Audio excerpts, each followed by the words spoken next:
நலம் காக்கும் ஸ்டாலின், உங்கள் குடும்பத்தின் நலன் அரசின் பொறுப்பு. கட்டணமில்லா மருத்துவ சேவைகள். GT Holidays, South India's #1 travel brand. You know you are special when you're with GT Holidays. பழைய நகையை கொடுத்து பை டு 11 monthsல அதே அடைக்கு புது நகையை எடுத்துக்கோங்க. எக்ஸ்ட்ராவா ₹1 தர வேண்டாம். Magic old gold exchange. நானும் கொஞ்ச நாளாவே பார்த்துட்டு இருக்கேன். பயங்கர ஒரு டார்ச்சருக்குள்ளேயே போயிட்டு. இன்னைக்கும் அந்த அமைச்சர்கள் பாத்தீங்கன்னா நம்மள அவ்வளோ டார்ச்சர் பண்றாங்க. ஒரு பொண்ணு வளர்ந்து கஷ்டப்பட்டு வந்துடக்கூடாது, வந்துட்டா ஐயோ அரசியலே வேண்டாமான்னு சொல்ற அளவுக்கு.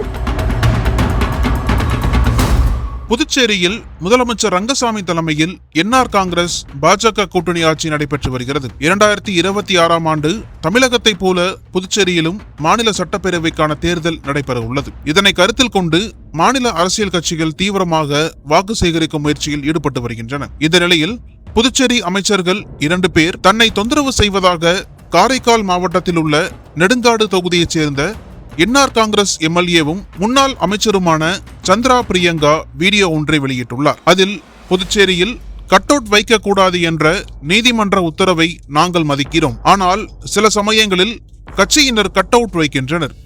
இந்நிலையில் கட் அவுட் வைத்தது தொடர்பாக கடந்த வாரம் எனக்கு ஒரு சம்மன் வந்தது. இது குறித்து விசாரித்த போது இதன் பின்னணியில் 2 அமைச்சர்கள் இருப்பது தெரிய வந்தது. அவர்கள் குறுகிய மனப்பான்மையுடன் தொடர்ந்து எனக்கு எதிராக செயல்படுகிறார்கள்.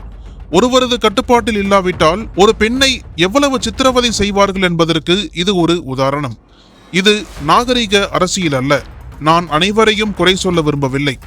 2 அமைச்சர்கள் எனது அரசியல் வளர்ச்சிக்கு எதிராக தொல்லை கொடுத்து வருகின்றனர். நமக்கு தொல்லை கொடுத்தால் பரவாயில்லை, ஆனால் நம்முடன் இருப்பவர்களை நாம் பாதுகாப்பாக பார்த்துக் கொள்ள வேண்டும். இது குறித்து புகார் அளித்தால் உங்கள் சொத்துக்களை வேறொரு பெயரில் மாற்றி வைத்துக் கொள்ளுங்கள் என உயர் அதிகாரி தெரிவிக்கிறார். முன்னாள் அமைச்சரான எனக்கே இவ்வளவு பிரச்சனை என்றால் சாதாரண மக்களுக்கு இவர்கள் என்னென்ன பிரச்சனை தருவார்கள் என கேள்வி எழுப்பினார். மேலும் பேசிய அவர், எனது தந்தை இடத்தில் உள்ள முதலமைச்சர் ஒருவருக்காக மட்டுமே நான் பொறுத்து கொண்டு அவர்கள் பெயர்களை குறிப்பிடாமல் உள்ளேன். மீண்டும் மீண்டும் தொந்தரவு செய்கின்றனர். அமைச்சர்கள் செய்யும் சித்திரவதைகள் எனக்கு தெரியும் என்பதை அவர்களுக்கு தெரியப்படுத்தவே இந்த வீடியோவை வெளியிடுகிறேன். எனவே எனக்கு தொந்தரவு அளிப்பதை விட்டுவிட்டு ஓட்டு போட்ட மக்களுக்காக வேலை செய்யுங்கள், நீங்களும் வாழுங்கள், என்னையும் வாழ விடுங்கள் என சந்திரா பிரியங்கா கூறியுள்ளார். எல்லாருக்கும் வணக்கம். எப்பவும் நன்றிலாம் சொல்லதான் வீடியோ போடுவோம். நார்மலா இஷ்யூ பேசுறதுக்குலாம் வீடியோ போட்டது இல்லை. பட் இருந்தாலும் ஒரு சில இஷ்யூ பேசலாம், அதுக்காகவும் வீடியோ போடலாம். அதாவது பொதுவா அரசியலுக்கு வந்தப்போ நிறைய பேர் சொன்னாங்க அவங்க அவங்க அப்பா அரசியல்ல இருந்தாங்க, ஸோ அதை வச்சு வந்தாங்க அப்படின்னு. அப்பா அரசியல்ல இருந்தாங்க, அரசியல் பிடிச்சிருந்துச்சு, அதனால அரசியலுக்கு வந்தோம். அதெல்லாம் தாண்டி மக்களுக்கும் நம்மள பிடிக்கணும். அப்ப பிடிக்கிற மாதிரி ஏதோ ஒரு வேலை செய்யணும், அப்ப மட்டும்தான் மக்கள் ஏத்துப்பாங்க. ஸோ யாராலையும் எந்த பின்புலத்தாலையும்னா புதுச்சேரியை பொறுத்த வரைக்கும்ல அரசியல் வர முடியாது. நம்ம ஒரு கட்சியில இருந்தோம், அந்த கட்சி தலைமை கட்டுப்பட்டு இருந்தோம், அதனால நம்ம மக்களாலையும் அங்கீகரிக்கப்பட்டோம் அப்படிங்கறதெல்லாம் வேற.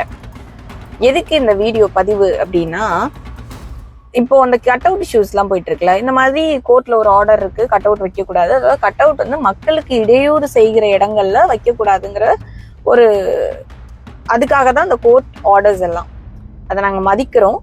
அதையும் தாண்டி நம்ம எல்லாருக்குமே அவங்களோட ஃபாலோவர்ஸ்ன்னு இருப்பாங்க. அவங்க கட்சிக்காரர்கள்னு ஒரு பிறந்த நாளைக்கோ எதுக்கோ கட் அவுட் வைக்கிறப்போ அதை நம்ம போய் ஒரு அளவுக்கு மேல நம்மளால சொல்ல முடியாது. அந்த மாதிரி ஒரு சில இடங்கள்ல ஒருத்தவங்க வைப்பாங்க, அதை பார்த்துட்டு நாங்களும் வைக்கிறோம், இவங்களும் வைப்பாங்க, வேற கட்சிக்காரங்க வைப்பாங்க. ஸோ ஏன் அவங்க தான் வைக்கணுமா, நாங்க வைக்கக்கூடாதுன்னு இதெல்லாம் அரசியல்ல இந்த ஒரு ஈகோ இதெல்லாம் இருக்கும், வைக்கிறாங்க. அதே மாதிரி நம்மளும் சரி கோர்ட் ஆர்டர் மதிக்கணும் அப்படிங்கிறதுக்காக கோர்ட்ல இருந்து நம்ம எதுவும் ஆர்டர்ஸ்க்கு எகெயின்ஸ்டா பண்ணக்கூடாதுன்னு கட் அவுட் எடுக்கிறோம், அனுமதிக்கிறோம். இதெல்லாம் போயிட்டு இருக்கிற நேரத்துல ஒரு 1 வீக் முன்னாடி ஒரு சம்மன் வருது. என்ன அப்படின்னு பார்த்தா அந்த சம்மன் ஒண்ணுமே கிடையாது. அதாவது அந்த கட் அவுட் வச்சதுக்கு இவங்கெல்லாம் காரணம் சொல்லணும் அப்படின்னு. யார் அப்படின்னு பார்த்தீங்கன்னா எஸ்பி, எஸ்எஸ்பி, எஸ்ஐ, இன்ஸ்பெக்டர், அந்த மாதிரி கவர்மெண்ட் அஃபீஷியல்ஸ் எல்லாரும் சொல்லணும். கடைசியா commune panchayat commissioner, municipal commissioner அவங்கெல்லாம் இருக்கணும் அப்படின்னு இருக்கு. கடைசியா ஒரு ஆள் இருக்கு. யாருன்னா என்னோட படம் என்னோட கட் அவுட்ல இருந்ததுனால அவங்களும் வந்து ஒன் ஆஃப் த ரெஸ்பாண்டன்ட், அவங்களும் வந்து பதில் சொல்லணும் அப்படின்னு சொன்னாங்க. ஓகே, கேள்வி கேட்குறாங்க அப்படின்னு. சரி, நம்ம யார் அதை அனுப்பியிருப்பாங்கன்னு நம்ம பார்க்குறப்போ எனக்கு வந்து ஷாக். அவங்க வந்து ஒரு நார்மலான பர்சன், பாவம். அவங்க கிட்ட ஃபேமிலி நடத்துறதுக்கு கூட பெருசா கஷ்டப்படுற ஒருத்தவங்க. ஒரு ஹைகோர்ட் போறதுன்னா எவ்வளோ செலவாகும், ஒரு வக்கீல் வைக்கிறதுனா எவ்வளோ செலவாகும், இதெல்லாம் தாண்டி பண்ற அளவுக்கு இல்லாத ஒரு மனுஷன் ஏன் அவங்க பண்ணியிருக்காங்கன்னு விசாரிக்கிறப்போதான் தெரியுது என்னன்னா இதுக்கு பின்னாடி ஒரு அமைச்சர் அந்த மாதிரி இருக்காங்க அப்படின்னு சொல்லி.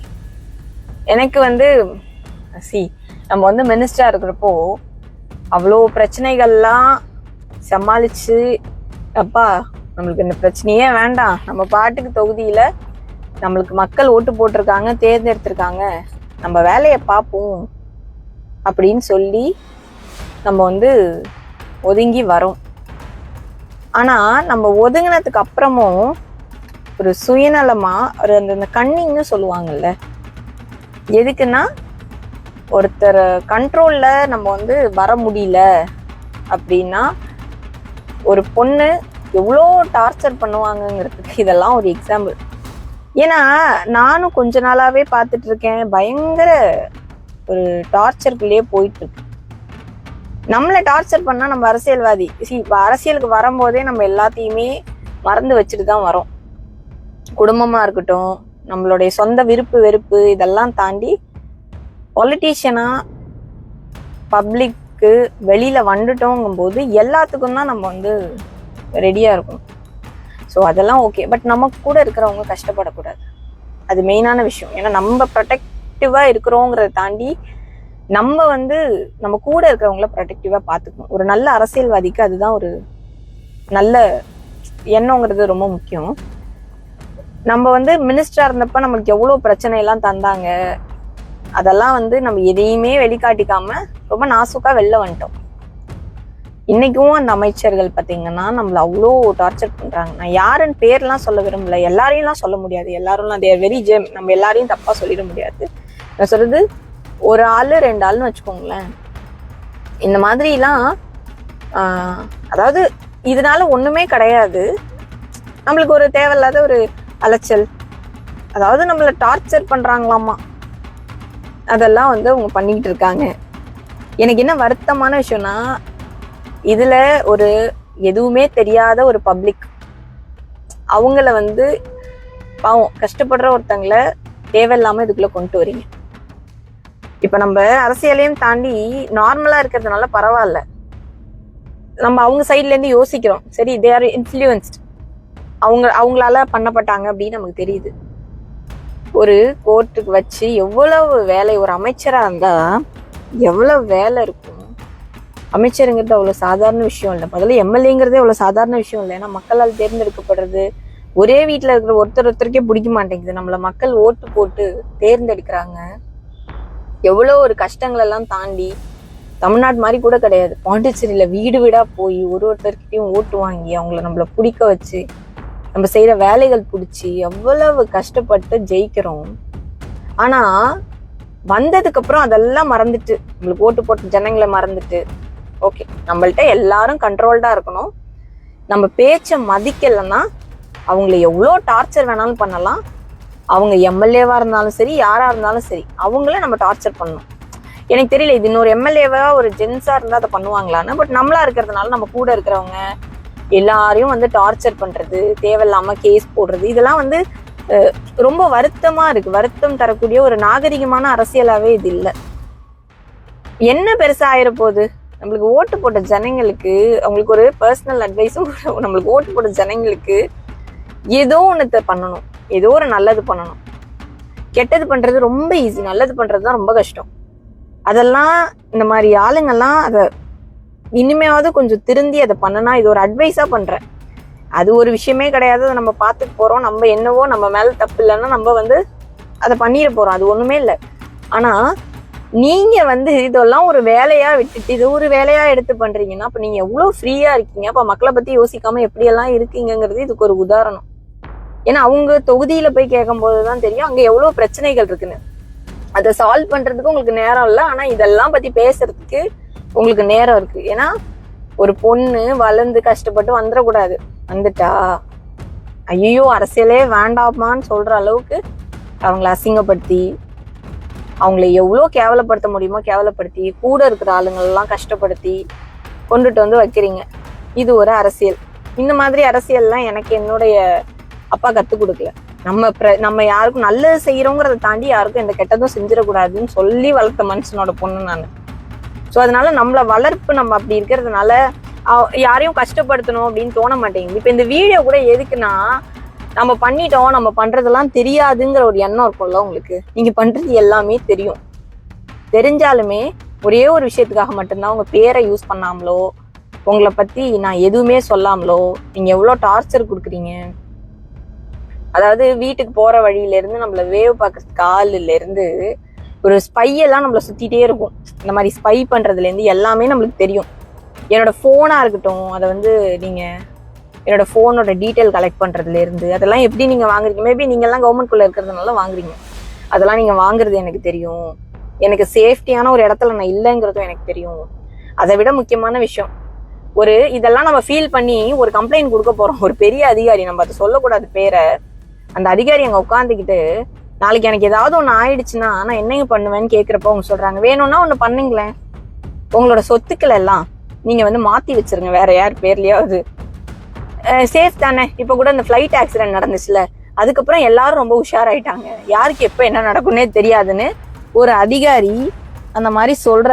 என்ன மாதிரி அவங்க இன்ஃப்ளூயன்ஸ் நீங்க பண்ணியிருந்தா ஒரு அதிகாரி இவ்வளோ ஒரு நக்கலானது அதையும் கேட்டுக்கிட்டு நான் அப்பதான் யோசிச்சேன், ஒரு காமன் மேனுக்கெல்லாம் என்ன மாதிரி நடக்கும். நம்ம ஒரு எம்எல்ஏவா இருக்கோம், ஒரு எக்ஸ் மினிஸ்டரா இருந்திருக்கோம், ஒரு மினிஸ்டரோட பொண்ணா இருந்திருக்கோம், நமக்கே இவ்வளோ பிரச்சனைனா அப்ப அவங்கெல்லாம் எவ்வளோ மக்கள்லாம் கஷ்டப்படுவாங்க அப்படிங்கறதெல்லாம் தாண்டி தான் சர்வே ஆயிட்டு இருக்கோம்.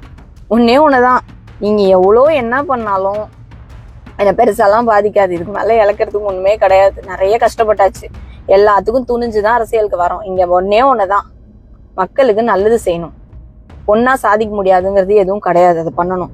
அதை விட இப்போ வரைக்கும் உங்க பேரை நான் சொல்லாம இருக்கிறதுக்கு காரணம், நீங்க எவ்வளவு நான் மினிஸ்டரா இருந்தப்போ என்ன டார்ச்சர் பண்ணீங்க, இதெல்லாம் சொல்லாம இருக்கிறதுக்கு ஒரே காரணம் என்னோட சிஎம் மட்டும்தான்.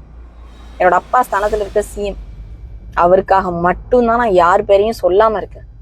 அவருதான் உன்னுடைய எலெக்ஷன் வேலையை மட்டும் போய் பாரு, நீ மத்தது எதையுமே காதுல வாங்காது. ஆனா திருப்பி திருப்பி தொந்தரவு பண்ணிக்கிட்டே இருக்கும்போது அட்லீஸ்ட் உங்களுக்கு நீங்க டிஸ்டர்ப் பண்றது எனக்கு தெரியுதுன்னாவது உங்களுக்கு தெரியணும்ல.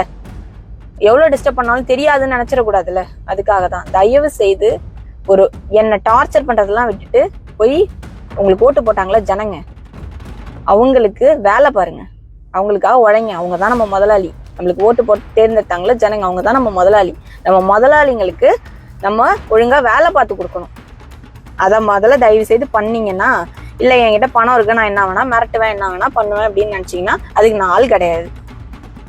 எனக்கு உங்ககிட்ட வரணுங்கிற அவசியமும் கிடையாது. நம்ம இப்பதான் மக்கள்கிட்ட போய் நிக்கணும். அவங்க பார்த்து ஏதாவது செய்யணும், அவ்வளவுதான். எனக்கு மித்த யாருமே இப்போதைக்கு அவசியமே கிடையாது. தயவு செய்து திருப்பியும் சொல்றேன், ஒரே ஒருத்தருக்காக மட்டும்தான் இவ்வளோ பேசிட்டு அந்த வார்த்தையை கூட சொல்லாம போறேன். அது எங்க ஐயா என்ஆர் ஐயாக்காக மட்டும்தான். அவருக்காக தான் நிறைய பொறுத்து போயிட்டு இருக்கேன். பாவம் அவரே நிறைய பொறுத்து போயிட்டு தான் இருக்காரு. பட் சொல்றேன், எல்லாம் கொஞ்சம் மைண்ட்ல வச்சுட்டு அமைச்சர்கள் கொஞ்சம் அமைதியா, கொஞ்சம் இன்னொரு 8 மாசம் தான் இருக்கு, எலெக்ஷன் எல்லாம் பார்த்தா நல்லா இருக்கும்னு நினைக்கிறேன். கொஞ்சம் மக்களுக்கு எப்பயாவது போய் நல்லபடியா செஞ்சுட்டு வேலையை பாருங்க, என்னையும் வேலை பார்க்க விடுங்க. என்னை நம்பி நிறைய பேர் இருக்காங்க. ஒரே பொண்ணு தான், நம்மளுக்கு குடும்பம்னா நம்ம அரசியல் சார்ந்து இருக்கிறவங்க தான், அவங்கள பார்த்துக்கிறது என்னோட கடமை. அதெல்லாம் பார்த்துக்கணும். கொஞ்சம் ஃப்ரீயா விடுங்க. தேவையில்லாத அலைச்சல், தேவையில்லாத செலவு. ஒரு 10,000 ரூபா ஒரு வக்கீல் கொடுக்குறோம், அதை என் கூட நிற்கிறேன், அவனுக்காவது பாவம். நம்ம பசங்க அவ்வளோ பேர் கஷ்டப்படுறாங்க, செஞ்சு உதவி பண்ணலாம், படிக்கிறதுக்கு ஃபீஸ் கட்டலாம், எவ்வளோ இருக்கு. இந்த மாதிரி நல்லதா 4 விஷயம் செஞ்சா நல்லா இருக்கும்னு நினைக்கிறேன். இதுக்கு மேலேயும் நான் இப்படி தான் பண்ணுவேன்னு இருந்தீங்கன்னா, பொம்பளைங்கிறதுனாலலாம் பார்க்காதீங்க. நிறைய பேர் எல்லா தொகுதியிலையும் பொம்பளைங்க ஓட்டு அதிகம். பெண்களுக்கு நல்லாவே தெரியும். இப்போ நான் பேசும்போது கூட நிறைய லேடிஸ் கண்டுபிடிச்சிருப்பாங்க நான் யாரை பேசுறேன்னு. அதனால அது நல்லா இருக்காது, பார்த்துக்கோங்க. அவ்வளோதான். நீங்களும் வாழுங்க, என்னையும் வாழ விடுங்க. நன்றி. அனல் பறக்கும் செய்திகளை அப்டேட் செய்து கொள்ள நக்கீரன் களத்தை இப்பவே சப்ஸ்கிரைப் பண்ணுங்க.